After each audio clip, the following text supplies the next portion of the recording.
કોઈ ઘરમાં, કોઈ પરિવારમાં, કોઈ જ્ઞાતિમાં કોઈ ઘરનો મોટો વડો માણસ હોય ને એ પૂજાય,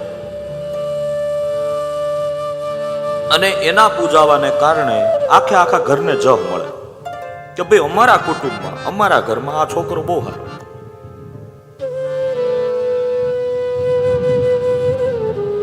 એક દીકરો જો ઘરમાં હારો થાય તો આખા કુટુંબને જશ અપાવે, પણ જો દીકરી ઘરમાં હારી થાય તો ત્રણ કુટુંબને તારી મૂકે.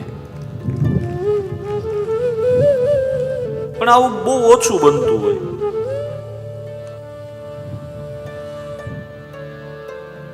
બોલે મહારાજ,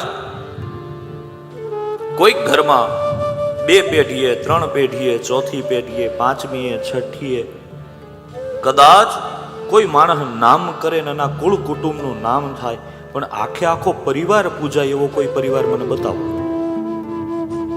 કે બાપનું જેટલું માન હોય એટલું જ પાછું દીકરાનું હોય, એટલું જ પાછું માનું હોય, એટલું જ પાછું એના વાહન પણ એટલા પૂજાય. બોલો,